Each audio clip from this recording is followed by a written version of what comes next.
नमस्कार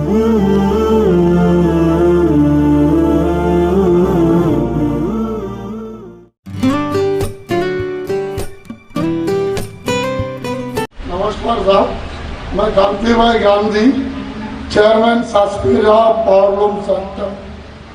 मेरा सवाल सिर्फ एक ही है, जिहाद का एक्चुअल मीनिंग क्या है और जिहाद के नाम पे जम्मू कश्मीर में जो आज खून खराबा हो रहा, उसके ऊपर आपकी प्रतिक्रिया क्या है? भाई साहब ने एक बहुत अहम सवाल पूछा।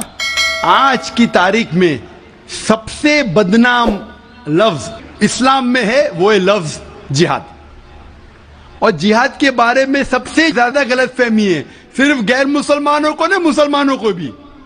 अक्सर लोग समझते हैं कि जिहाद की मानी कोई भी मुसलमान अगर झगड़ा कर रहा है, लड़ाई कर रहा है, चाहे जाती फायदे के लिए हो, चाहे अपने नाम के लिए हो, चाहे जमीन के लिए हो, चाहे पैसा के लिए हो, वो है जिहाद। जिहाद के मानी ये नहीं कि कोई भी मुसलमान कोई भी वजह से लड़ाई कर रहा है, चाहे माल के लिए हो, चाहे नाम के लिए हो, चाहे जगह के लिए हो। जिहाद की मानी वो अरबी लफ्ज आता है जहदा से, मानी जिद्दोजहद, टू स्ट्राइव, टू स्ट्रगल। इस्लाम के पस मंजर में जिहाद की मानी है अपने नफ्स से जिद्दोजहद करना, इविल इंक्लिनेशन के अगेंस्ट। जो अपना नफ्स बुरे चीजें चाहता है, अपने नफ्स के खिलाफ जिद्दोजहद करने को कहते हैं जिहाद। अगर आप माशरे को सुधारने के लिए जिद्दोजहद कर रहे, उसे कहते हैं जिहाद। अगर आप सेल्फ डिफेंस में लड़ रहे हैं, उसे कहते हैं जिहाद। अगर आप ऑपरेशन के खिलाफ झगड़ा कर रहे, उसे कहते हैं जिहाद। जिहाद के मानी है जिद्दोजहद करना। और अक्सर मीडिया में कहा जाता है जिहाद के मानी होली वॉर। सिर्फ गैर मुसलमान ने, कई मुसलमान भी इन्वर्टेड कॉमर्स में अपने आप को स्कॉलर समझते हैं, जिहाद का तर्जुमा करते होली वॉर। बिल्कुल गलत है। होली वॉर अरबी में हर्ब मुकद्दसा, और अब कुरान मजीद उठाओ, कहीं भी कुरान मजीद में हर्ब मुकद्दसा नहीं लिखा है, कोई भी हदीस में नहीं लिखा है। जिहाद के मानी होली वॉर नहीं है, पाक जंग नहीं है। ये लफ्ज होली वॉर सबसे पहले इस्तेमाल किया गया था क्रिश्चियन क्रूसेडर्स के लिए। जब क्रिश्चियन क्रूसेडर्स क्रिश्चियनिटी के नाम पे हजारों लोग का कत्ल किए, उसे कहते थे होली वॉर। आज वो इस्तेमाल हो रहा है मुसलमान के लिए। जिहाद डजंट मीन होली वॉर। आपने कहा कि कश्मीर में जो हो रहा है, मारना, लड़ना, झगड़ना, क्या जिहाद है? अगर वो जिद्दोजहद कर रहे हैं कुरान और हदीस के मुताबिक, अपने नफ्स के खिलाफ, जो गलत चीज है उसके खिलाफ, माशरे को सुधारने के लिए, तो वो सही जिहाद है। और जिहाद दो किस्म के होते हैं। एक होता है जिहाद फी सबीलिल्लाह, अल्लाह के राह में जिहाद, जो कुरान और हदीस के मुताबिक है। दूसरा जिहाद है जिहाद फी सबीलिल्लाह शैतान, तो शैतान के राह में जिहाद करना।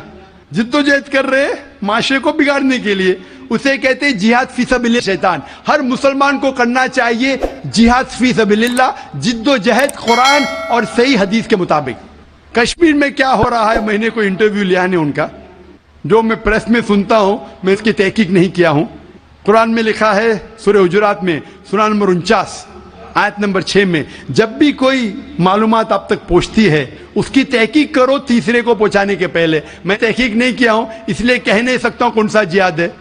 लेकिन ये जो लड़ने झगड़ने की बात हो रही है, जो लोग अक्सर मुसलमान को दोषी ठहराते हैं, मैं आपसे पूछना चाहता हूं कि आपने महाभारत पढ़ी? महाभारत में लड़ने झगड़ने के मंत्र कुरान से कई गुना ज्यादा है। महाभारत में लड़ने के श्लोक, मंत्र कुरान मजीद से कई ज्यादा है। भगवत गीता, भगवत गीता एक महाभारत का हिस्सा है, 18 जुज, 18 चैप्टर्स अनुशासन पर्व के, जिसमें श्री कृष्ण अर्जुन को एडवाइस देते हैं, समझाते हैं। जब हम पढ़ते हैं भगवत गीता चैप्टर नंबर 1 मंत्रा नंबर 43 से 46 तक के, अर्जुन कहता है, अपने जो हथियार है जमीन पे रख के अर्जुन कहता है कि मैं इस मैदान जंग में निहत्ता मरने को पसंद करूंगा बनिस्बत अपने रिश्तेदारों से लड़ूं और झगड़ा करूं। चंद श्लोक बाद Bhagavad Gita chapter number 2 verse number 2 और 3 श्री कृष्ण कहते, Arjun how can you be so important, Hindi में तर्जुमा करूंगा, आप नपुंसक कैसे बन गए? क्षत्रिय का धर्म है लड़ना, और आप अगर लड़ेंगे तो आप जाएंगे स्वर्ग में। भाग्यवान है वो क्षत्रिय। Bhagavad Gita chapter number 2 verse number 31। भाग्यवान है वो क्षत्रिय जिसको लड़ने का मौका मिलता है। तो क्या भगवत गीता गलत है? इस पस मंजर में हम जानते हैं कि यहां श्री कृष्ण कह रहे अर्जुन से हक के लिए लड़ो। मैं अगर ये कहूंगा कि भगवत गीता कहता है, श्री कृष्ण कहते हैं कि अपने रिश्तेदारों का कत्ल करो, यह शैतानी हरकत है, पस मंजर के खिलाफ है। अगर मैं ऐसा कहूंगा कि श्री कृष्ण कह रहे अर्जुन से रिश्तेदारों का कत्ल करो, तो ये शैतानी हरकत है। मैं तालिब इल्म हूं इस्लाम और दीगर मज़ाहिब का, मैं भगवत गीता पढ़ चुका हूं। इसका पस मंजर यह है, श्री कृष्ण कह रहे कि हक के लिए, सच्चाई के लिए लड़ो, चाहे वो आपके रिश्तेदार हो। तो सही है, उसी का जिक्र कुरान में है। जितने आयत अरुण शूरी और जो इस्लाम के एनिमीज है जो कोट करते हो, पस मंजर में वो हक की लड़ाई है। जिस तरीके से भगवत गीता महाभारत में कई ज्यादा कुरान से ज्यादा लड़ने की आयत है, तो इसीलिए जब पस मंजर देखते पता चलता है उस किताब में क्या लिखा गया है। तो इस पस मंजर में मैं भगवत गीता के साथ हूं जब वो कहते लड़ने के लिए कि हक के लिए रिश्तेदार से भी लड़ो। वही आयत कुरान में सूरह निसा में सूरह नंबर 4 आयत नंबर 135 में, या अय्युहल्लज़ीना आमनू, सूरह निसा सूरह नंबर 4 आयत नंबर 135 में, या अय्युहल्लज़ीना आमनू, ए ईमान वालो, अल्लाह के लिए हक की गवाही दो। हक के लिए बी विटनेस टू अल्लाह सुब्हानहू व तआला, चाहे वो अपने आप के खिलाफ हो, चाहे आपके वालिदैन के खिलाफ हो, अमीर या गरीब। मतलब अगर गवाही देने के हक के लिए चाहे खुद का भी नुकसान हो, फिर भी हक की गवाही दो। तो ये था इन शॉर्ट अबाउट जिहाद। Hope that answers the question.